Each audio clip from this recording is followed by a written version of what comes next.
Welcome to this episode of Tales from the Superyacht Laundry. I am here with the glorious, radiant Sophie, who wasn't out last night at all at the Monaco Yacht Show. No, I'm super fresh. Super fresh. Very professional. So Sophie Barber. Barber? That That's is right. my surname. I'm saying that. I wasn't out last night and I'm still double checking myself. We are at the Monaco Yacht Show. Obviously you guys can't see this glorious little rabbit hutch that we are, but it's perfectly situated and it means that I have managed to collar you for a little bit of a podcast interview. I'm so happy to be here, thank you. It's we've been talking for ages, and you're actually one of the people that I wanted to record in person. Oh, that's nice. Well, no, because we do podcasts remotely, but I don't know. We have a chat beforehand, so obviously always the interviews go that little bit better when you know each other. Absolutely. Yeah. So we've been chatting for a while. We have been chatting for a while. That's so really nice. Obviously we need to get things started. Right. So this is Tales from the Superyacht Laundry. Mm-hmm. We like to collect all of the incredible stories of how you got out of the industry. Absolutely. But we need to start at the beginning. How did you get in? How did I get in? What was Sophie doing before the yachting industry? Well, I had done a ski season. Well, I was working in London actually for 3 years doing as a PA, and I really wanted to do something else. I was like, there must be something else more fun. And I wanted to do a ski season actually when I was 18, but I had a boyfriend at the time who was lame. Anyway, we went to Australia. He didn't want to do a ski season, so that's fine. Obviously, we broke up afterwards. But so you were a traveller from very early on. Yes. You wanted to go and, no offence to the folks or anything, you were like, right, I'm off. Exactly, yeah. I really wanted to do something else, something different. And so I did a ski season. I worked in an après ski bar, Nice. Maribel. It was fantastic. And then my best friend told me that last year she started yachting. Now, she sort of conned me. She said it's really great. Friends. There's loads of fit guys and there's loads of parties and you just do a tiny bit of cleaning. A tiny bit of cleaning. I was like, oh, that sounds like my kind of thing. You know, I could be down for that. The tiny bit of cleaning bit? Not the tiny bit of cleaning, all the hot boys and the parties. I'm not really a reformed party girl, but anyway, semi-reformed. So semi-retired. Yeah, semi-retired. I only come out about once every 3 months. And then I die. Yeah. No. So I went out there to Palma with my best friend and we went really early and we got on an amazing suntan. We just went to the beach every day. And after about a month, we were like, right, actually, we really need to maybe try and work. Did you stay in the crew houses? Yes, and it was called this is called the Crack Den. No! It was horrible. It was like in the centre of Palma by, I think, Corner Bar. Right. And it was a little road up there and it had like 5 floors and it was just, we had our own room, me and Rach, so actually that was, kind of nice. But the rest of it was just like gross. Anyway, it was fun, and eventually we had to suddenly decide to do some dock walking and actually get out there. We're like, oh, these jobs are not just falling at my feet. For some reason they don't know why we're here. Yeah, exactly. Meanwhile, we've got the most tanned I've ever been in my life. I'm like this gorgeous colour brown.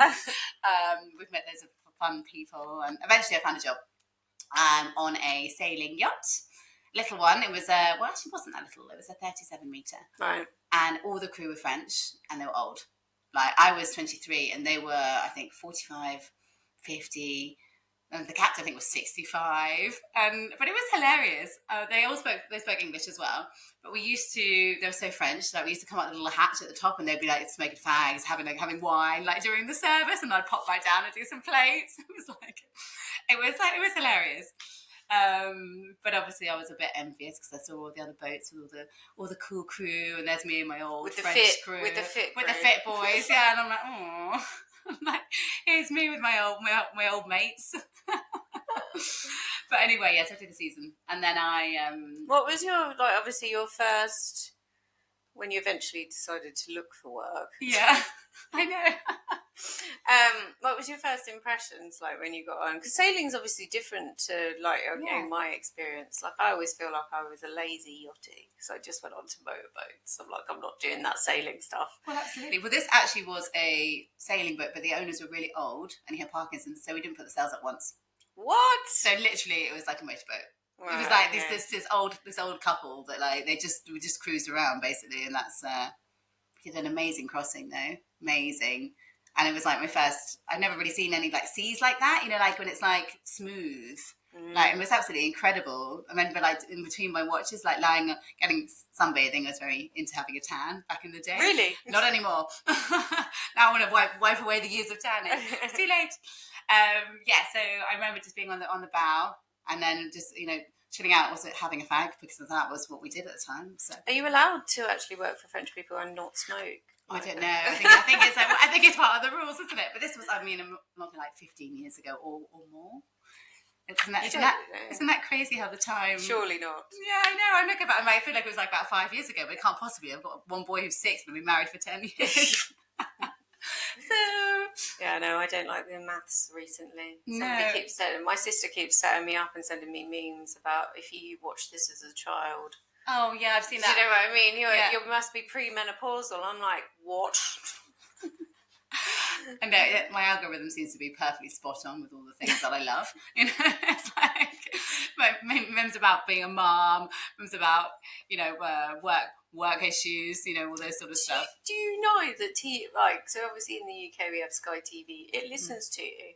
As well as Google? Yeah, no, so it listens to you. So we get in a lot, it's not going to say much about my poor husband, but it keeps saying we need to sort our wills out and speedy cremation. And then and I'm pretty sure the adverts about Tenor Lady are for me. They're like, she must be getting on a bit. She's in the right age bracket for these. She's going to want these nice hold-up pants. Yeah. We've got them with flowers on now. Like the ones you wear after you have a baby. Piss They yourself. make them look nice now. Look at coming black. They've got a floral design. It's all the time on the TV. It really annoys me. Yeah. Algorithms need to stop. Yeah, absolutely. But, I can piss myself and be relaxed about it. Yeah, and look nice in my nappy pants. Anyway, we move on. We digress. We digress. So you're on your first sailing boat. So obviously the first couple of boats, that's when you kind of sinks in, is this for me or not? Yes. And you were in the it's for me camp? I was on the fence. Really? Yeah, absolutely. I really enjoyed certain aspects of it, but I don't really like cleaning. That was a bit of an issue for me, considering pretty much the whole part of the job was cleaning. So I actually preferred it when I moved on to deck. After a couple of seasons on the interior, I then had a season where I was stew deck, and then I was deck end on another vessel, and that I really enjoyed because I was out there. Because I'm quite a sporty person. I used to be a personal trainer. I love to be outdoors. I like to sort of show the boys I can do it. With fenders, it was a 60 meter, and the fender was as big as me. I was like, I can do it. I've got the lines, and I really love that sort of girl power. And you're closer to the boys, obviously. Of course, yeah, which was great. And getting a tan. T-shirt tan. Yeah, exactly. Yeah, that was a problem. I'd always be sneaky trying to roll them up and trying to get the shorts up a bit. While I'm polishing the stainless and stuff, I'd be cheeky. So you moved on to deck? Yeah. Floristry wasn't for you, no? No, feeling loose. But I wasn't very serious yachty. I was in it for the fun. I was in it for the money, for the adventure, and I might not have necessarily had all the best references. Who knows? They go out quite a lot. Fun time. Yeah, but it's like another life. And I watch Below Deck quite a lot because I just love the drama, and I miss it. I get sort of pangs. I think, I wish I could maybe go back and work on a boat for a bit. Yeah, you kind of go through that. Yeah. Work. I've watched, because we had Daisy on, I did watch a few episodes of Below Deck, and other people have talked about it.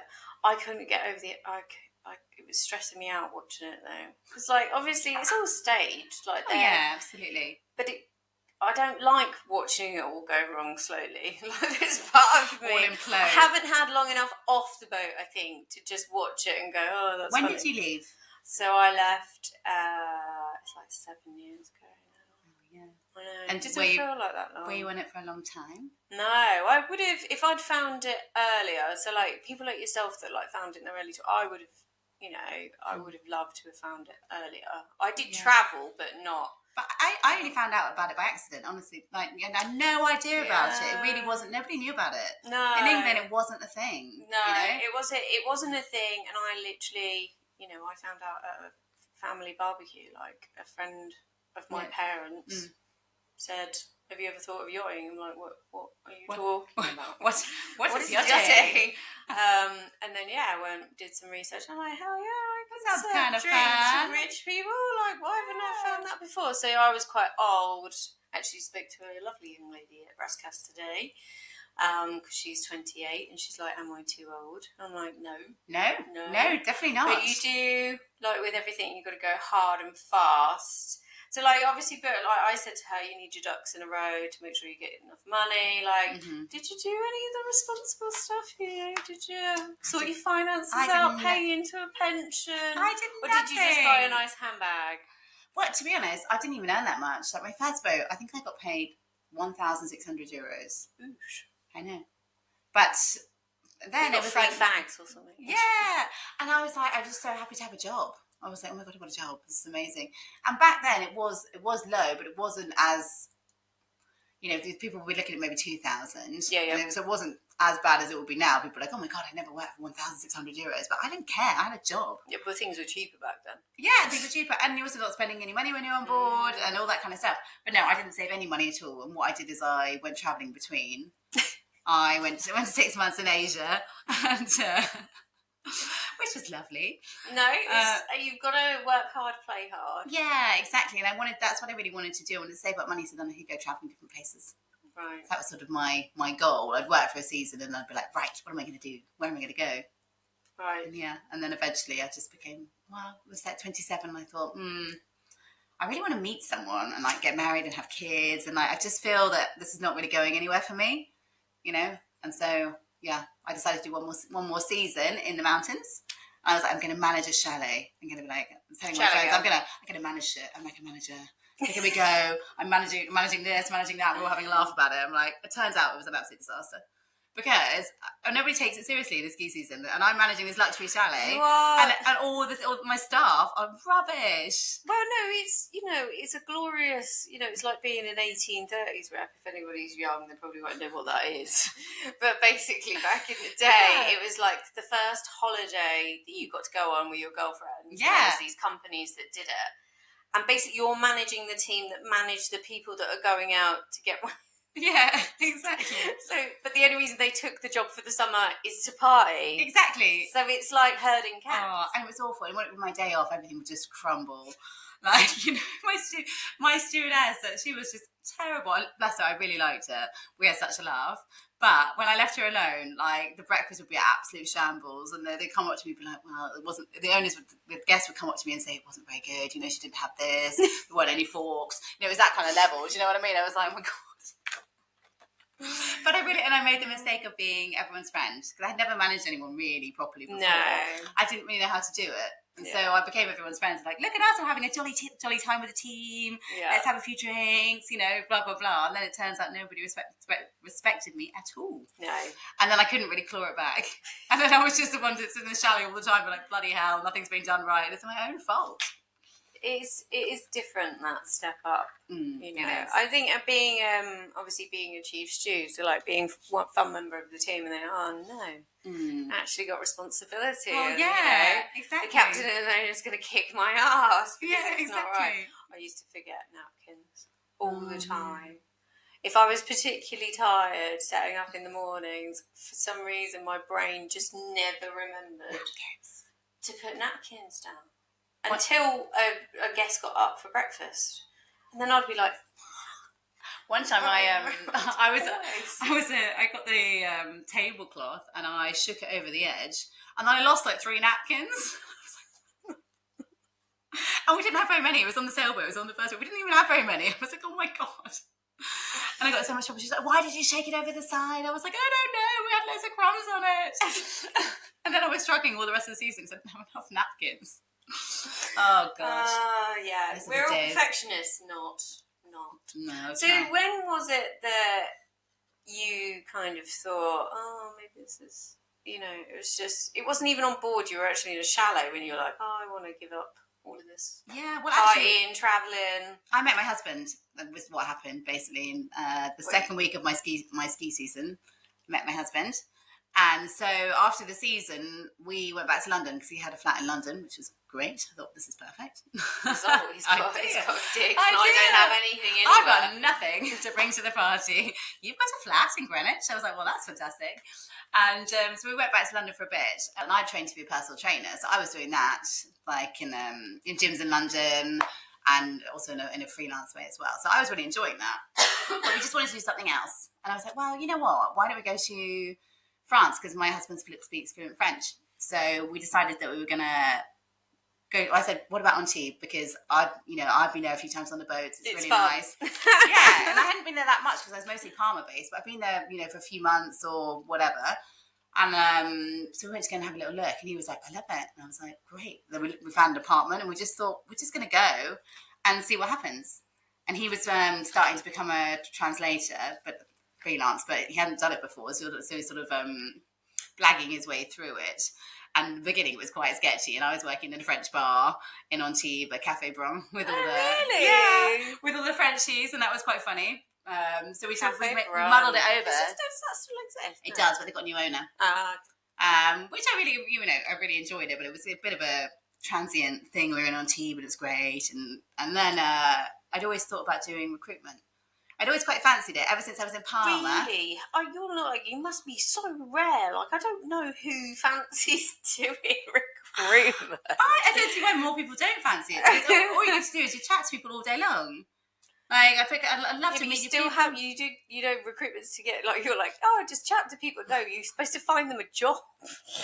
It depends who you're working for, really. I'm working for the client, really, but I'm also working for the candidate. So it's no, but I really enjoy to build those relationships, and I enjoy to find people their perfect role. Yeah, and I enjoy to talk to the owners as well and see what they're about. And it's just I think if you like speaking to people, it's a great job. But I remember when I first started yachting, going in, I think it was like crew and concierge, I think, in Palma. And blue water, and be like, oh, I kind of fancy doing that later. But then I sort of put it behind me for a bit, and I just sort of forgot about it. And then when I came back to Antibes, I found a job working blue water in the reception. And that's how it all started. And I sort of wanted to be a recruiter, but I was like, oh, I'll be a receptionist, that's fine. And then I had a baby, and then there wasn't any space for me to come back, so I went to Hill Robinson. Oh, right. Yeah, which was great. And so, but yeah, I really like recruitment. It's it just suits me really. What do you think? What's different now from when you started? In terms of recruitment? Because obviously, dog walking, I mean, I was a snob, I never dog walked. You never dog walked? No, I was too old, I was 28, and they were like, oh, you're just going to have to put this schoolgirl skirt on. Yeah, polo on, and go get a job. I'm like, what? No. How did you get a job then? I just went through recruitment agents. Gee. Yeah, so I didn't. I basically went or emailed them in the morning saying hi, and then I'd go to the toilet bowl beach. Of course, yeah. And then stay there and look for work. Yeah, on my phone. On my phone, exactly. whilst laying down. That's and possibly a bottle of rosé. I don't know. Well, exactly, the usual. But I was just like, because obviously the girls, that were going out every morning, they're getting the train to Imperial or San Remo, and I'm like, no, not for me. No. Because I had in my head, I had tons of hospitality experience. Yeah, like I had so many relatable skills. Yeah, no, like I've seen a million. I see a million of you coming. I'm just like, I've got so much experience. So you just need that one opportunity, that trial shift. Yeah, to show them what I'm made of. Exactly. I've got this, and I got my trial shift. There we go. So and then that was it. Actually, somebody got hired before me. They went for the younger option when we were both interviewed. Yeah. They regretted it and got rid of her after like a week and a half. And then they called me and like, actually, you're old, but you'll do it. And isn't it funny how 28 is old in yachting? It's absolutely mad, isn't it? But also what's really mad is the people, the CVs are coming through now. 2006 they were born. Can you even believe that? It's devastating. That's just awful, isn't There's nothing wrong with you. If you're listening to this podcast and you were born in 2006. I'm just very jealous, to be honest. We are horrendously jealous. In fact, no, I don't want to be 18. I want to be about 26, 27, and maybe stay there. 24 was a good year for you. good year for me. Yeah. 24 to 34 was really good. No, actually, my whole life up until this day. But surely you're only 33 But, like, now. if How we're can you thinking- possibly... thinking about freedom and travel and stuff like that, they were my years to, Yeah. you know, a bit like yourself, you know, you just had that freedom to go do what you wanted to do. But I do feel now that I'm now in my 30s, I would say early 30s. I'm staying at 33, by the way, for the next 5 years. Oh, okay. And then I'll have to up it a little bit to make it more realistic. But 33. Anyway, don't you find that now, having been in your 30s onwards, that you know yourself so much better? And I feel the self-confidence that comes from that I didn't have in my 20s.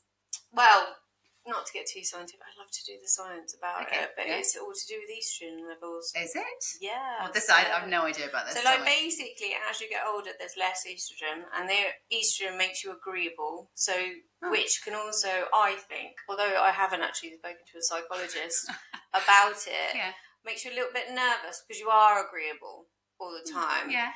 The reason why maybe older stews struggle on boats is because we can't be asked anymore. Like, I give less F's to give, it's less to give, but we won't put up with it. Yeah. You know your mind, and I think older stews maybe sometimes might not be as attractive because if you are on a boat that's a bit wayward, you don't your want captain doesn't want pushback. No, they want amenable people who would do so. Exactly. Yeah, who are a bit younger, with less experience. They think, oh, this seems a bit weird, but I'm going to do it anyway. But you obviously get somebody like me and go, I'll be like, some older sasspots like ourselves. That's bullshit. Yeah, I'm not doing. Yeah, exactly. That's not working for me. How is that not fair? Yeah. I hadn't thought about that before, but actually, I think you're so right. No. Yeah, it's not just because they like them to look younger. It's actually perhaps also the personality-wise and the power dynamic on board is very, very important, and also it's very tilted towards the male side. Now, we've talked about this in other episodes, especially in moments where there's a crisis on board. You've got a 26-year-old chief stew and you've got a 55-year-old captain. Now, even the most confident 26-year-old will struggle probably to call out a 55-year-old captain if they're not being, acting or even conducting themselves the way that you would. And women, when they work in the industry, it's always not in our favour. No, I know what you mean, and also because there's a sort of hierarchy on the boats as well that needs to be respected. So there's all the extra, the captain is this, so it's difficult to approach him about something that they've. Yeah, I mean, it's always going to be that way because I think, yourself, like you said, you wanted to start a family and you didn't want to be too. So it's a young girl's game, in a way. Yeah. And not because, well, I think, it is tiring. You're not going to want to do it in your 40s. I'm 40. No. No. I hear you. No, I do not want to go back and clean up other people's bathrooms. Imagine how much my feet would hurt. Like, they hurt back in the day. I remember them by back this in the point, day. I'll be literally paralysed. Well, exactly. And also my hips have hurt quite a lot sometimes, and I've got a bit of a dodgy knee. And So, you're in France, you're living, how's it going? Like, you're enjoying your life here, you've got fabulous kids. Is France going to be you forever? Absolutely. I love the south of France because it's number one, the weather. And also, because I've been here now, 8 years or so, I made a really lovely bunch of, tap the mic, lovely bunch of friends and a really nice little community. And, it's such a nice place to bring up your kids. Yeah. And what I like is, I live actually in the mountains. I say in the mountains, it's like Chateauneuf, sort of not really in the mountains. It's about 40 minutes from Antibes. We just bought a house, which I love. Yeah. So just doing all of that stuff. But what's really nice about it is, it's in the countryside, so it's like I live in a house that's like got a forest around it, and it's just really lovely. But then I still get to come and work in Antibes, where it sort of feels like home because I've been there for such a long time, and so it's got all the vibiness of Antibes, but I get the forest at home. Nice. So, yeah, perfect. So let's talk a little bit about Blue Water. So anybody who's trying to find a job right now, they're going to know who you guys are. Absolutely. You've been going ages. Like, obviously, it existed when I was. Obviously, that was a long time ago. Well, exactly. And the thing about Blue Water has been I don't know how many years. It's a long time. And because we do the training and the crew, what that means is we get a lot of people. They might not necessarily have known us before, but they do. They might have done an SCCW course with us, or the basic safety training course, and then they're introduced to blue water. So we do a lot with junior crew and obviously senior crew as well. But us at Blue Water, we do all five options, which is management, charter, crew, training, and sales.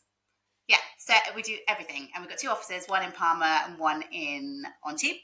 I work in the Antibes office, and I look after recently the deck team, which is quite exciting for me. Good. Yeah, we decided to specialise down. We used to do share the positions out, which was nice as well because then you get to work with different candidates, different clients, etc. But now we're specialising into departments, which is also great. So if you've got any aspiring deckies, you can reach out to me. Have you seen an uptake in girls wanting to work on deck? Yeah, absolutely. And I've actually really trying to advocate for females on deck. Having worked on deck myself, I love to see girls on deck climbing the ranks. I met a fantastic captain yesterday. If only I can remember what her name was. Anyway, she's captain on a 50 metre. She's been the captain on that boat, I think, for 10 years. She joined the industry at the age of 22, I think, and she's now 50-something. Wow. So, yeah, really inspirational. So I'm actually trying to reach out to other strong females and people, not necessarily a captain, but people who are moving up the ranks and want to sort of feature their stories and, get a bit of a buzz around that. I know I'm not the first person to do it, but I think it's interesting to inspire other females that are wanting to get on the deck. See, you can do it. We are as good as the men. We can do it, and there's a lot more acceptance of that now. Certainly, when I was in getting into yachting, there was much less females on deck. Yeah, no. I mean, I'd be really frank. I don't get it. I didn't want to be out in the sun like that. I definitely didn't want to use a chamois. And when I had a fender, like you said, most fenders were my size. So hauling them over the side. Like, I'll come out, I'll do fenders, but that's it. Yeah. Like, that's it. Just leave me alone. I'm going back inside. I was quite the opposite. When I was inside, I always wanted to be outside. I liked it because I love to do a washdown. It's like one of my favourite things. What? Yeah, because I also feel like it's like a bit of a workout, and I'm like a bit of a fitness person. Like, I just love it. So I'd be doing my washdown. It just would. Yeah, I just really enjoyed it, being outside and getting it all perfect. Like, just I do the perfect thing on the inside. Yes, exactly. On the inside, so I'm not as sweaty. Yeah. That's also not like sweltering heat. I remember one time they were doing what was it?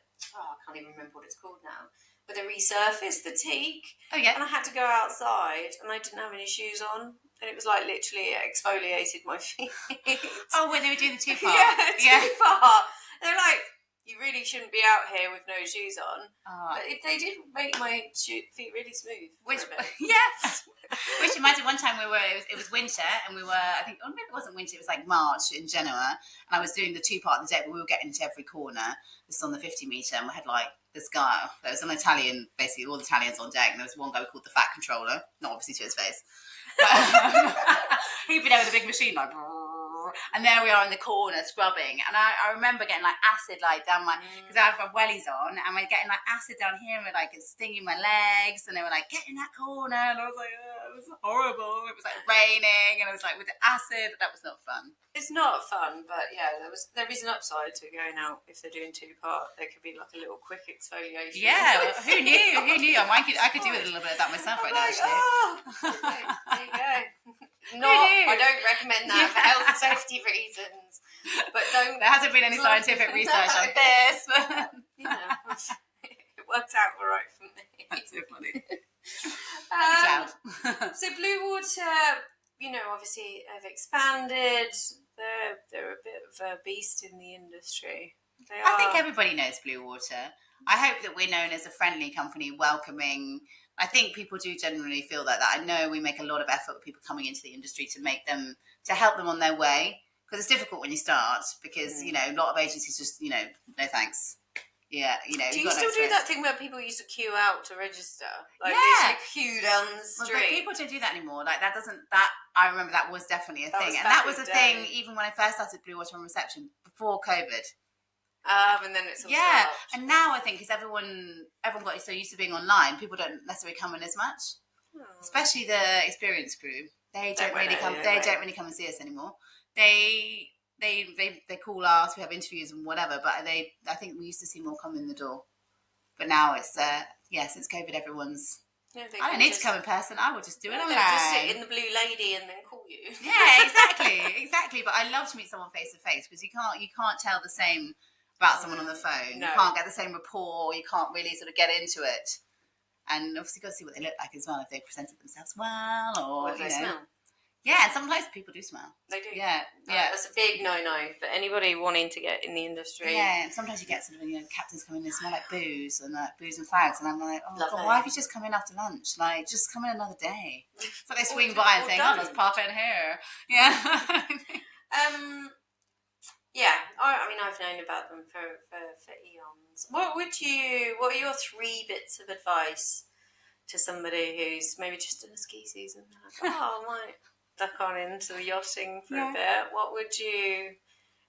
Sophie before, young Sophie, what would you tell her now, if you could? I'll have to take it a bit more seriously. Stop having so much fun. Yeah, but I've always managed to sort of wing things. Things just sort of seem to happen.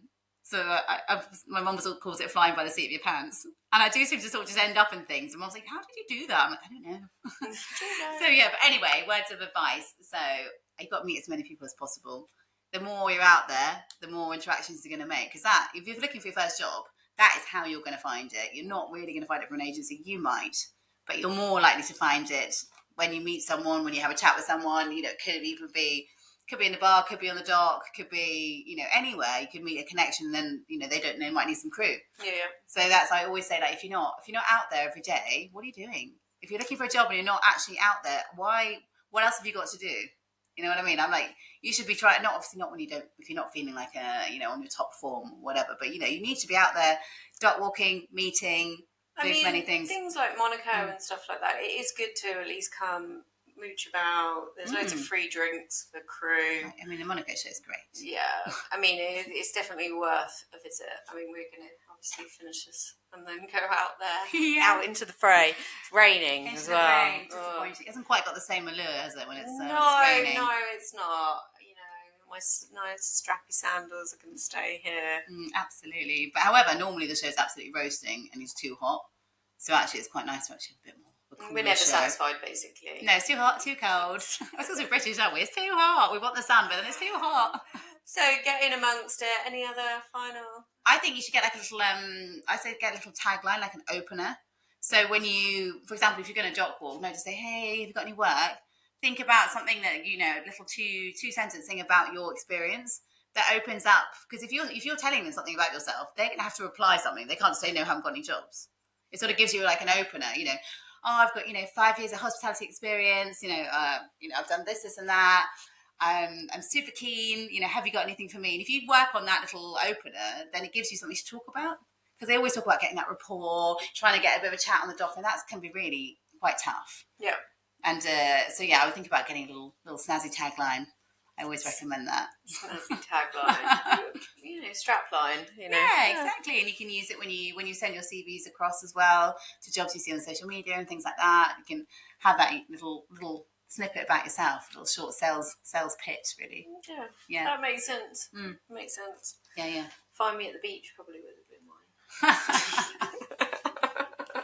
I've run out of money now. I really need a job. Yeah. So something along those lines, maybe. Do you think that might work? Yeah. It's been lovely speaking to you. It's been really nice.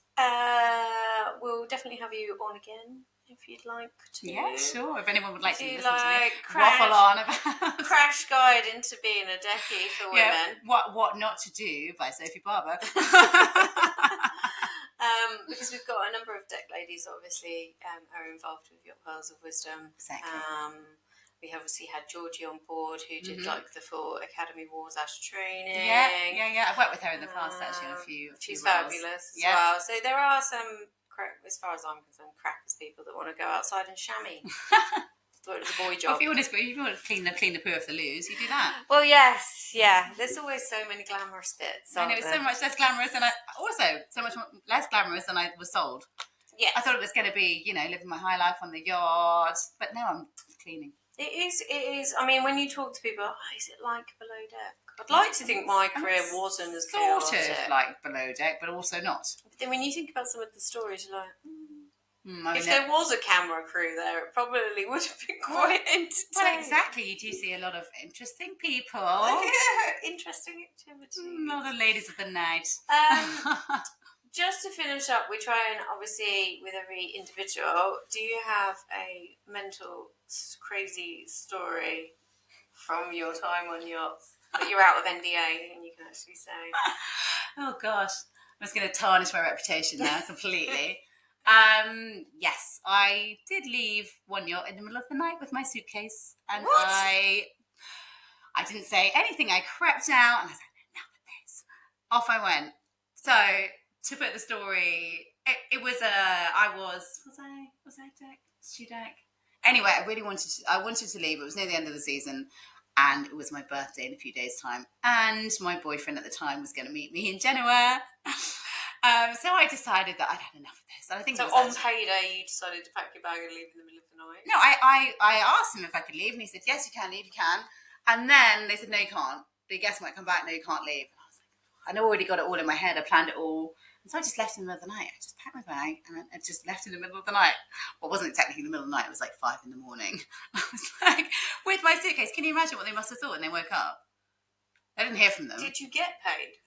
I think I'd already been paid. Yeah. Yeah. I can't remember. Right, okay, so anybody listening, okay. I wouldn't advise that. I mean, if you're going to do that. Don't do that. It's awful form. Can you imagine if I got a reference from that boat and then she left in the middle of the night? You'd be like, oh, I'm not employing her. But actually, I think it was my last boat. Was it? Yeah. What, last ever? Yeah, I think so. Yeah, I think it was the last boat. I struggle to remember which boat it was, but I think it was the last one. I think that was it. You just ducked out. Yeah, I left in a storm. Yeah. See you, bye. Bye. But looking back at that was awful though. The poor team, they must have been really short. Down a team member just left in the middle of the night. I mean, who does that? Who does that? But now she's a recruitment. Yeah, exactly. Look at me now. Do as I do. But now I can spot the ones like me and I think I'm not hiring her. Yeah, don't get me wrong. Sometimes it might be worthwhile leaving in the middle of the night, but don't do it unless you've had payday. Yeah, there's no way that you're not going to get your money. Yeah, exactly. If you do it before.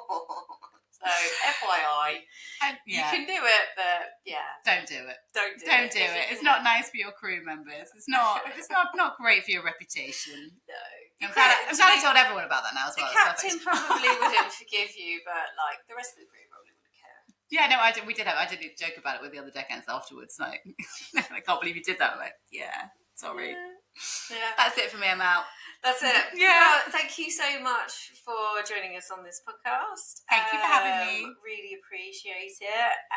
Obviously, we will try to get you guys on again.